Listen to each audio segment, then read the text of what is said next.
Módulo 1. Introdução à filosofia.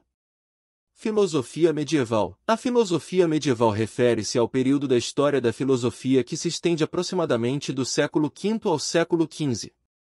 Durante esse período, a filosofia desenvolveu-se em um contexto profundamente influenciado pela religião cristã e pela tradição filosófica greco-romana. A filosofia medieval abordou questões relacionadas à fé, razão, conhecimento, ética, política e metafísica. Vamos explorar alguns aspectos-chave da filosofia medieval. Patrística. A filosofia patrística foi uma corrente de pensamento que se desenvolveu nos primeiros séculos do cristianismo, principalmente entre os pais da Igreja. Os filósofos patrísticos buscaram integrar a filosofia greco-romana com a teologia cristã, usando a razão para defender e explicar a fé. Um dos filósofos patrísticos mais conhecidos é Agostinho de Hipona, que combinou elementos do platonismo com a teologia cristã e influenciou significativamente o pensamento medieval. Escolástica. A escolástica foi a abordagem filosófica predominante na Idade Média.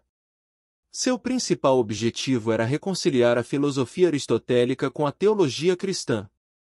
Filósofos escolásticos, como Anselmo de Canterbury, Pedro Abelardo, Tomás de Aquino e Duns Scotus, buscaram demonstrar a harmonia entre a fé e a razão, usando a lógica e a filosofia para compreender e explicar os dogmas religiosos.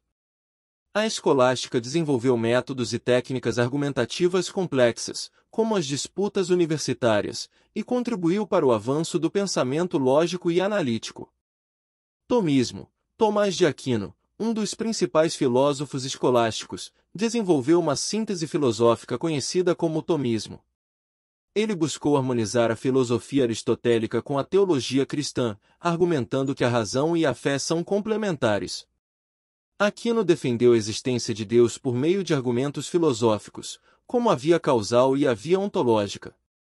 Ele também tratou de questões éticas, metafísicas e políticas, desenvolvendo uma abordagem sistemática e rigorosa que influenciou significativamente o pensamento medieval e além. Misticismo. Além da abordagem escolástica, o período medieval também foi marcado pelo misticismo, uma corrente filosófica que enfatizava a experiência direta e mística de Deus. Místicos como João da Cruz, Hildegard de Bingen e Meister Eckhart buscaram transcender a razão discursiva e alcançar uma união direta com o divino por meio da contemplação e da experiência mística. O misticismo influenciou o pensamento religioso e filosófico, oferecendo uma abordagem mais subjetiva e individual para a compreensão de Deus e da espiritualidade. Renascimento filosófico.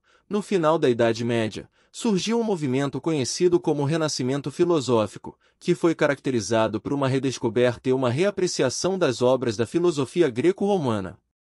Filósofos como Marcílio de Pádua, Nicolau de Cusa e Pico della Mirandola exploraram uma variedade de temas, incluindo a relação entre fé e razão, o livre-arbítrio, a natureza humana e o lugar do ser humano no universo. A filosofia medieval desempenhou um papel crucial na preservação e na transmissão do conhecimento clássico, na integração da filosofia com a teologia cristã e no desenvolvimento de métodos argumentativos e de raciocínio lógico. Ela influenciou a formação da cultura e do pensamento europeu, e suas contribuições ainda são relevantes para a compreensão da história da filosofia e para o diálogo entre fé e razão.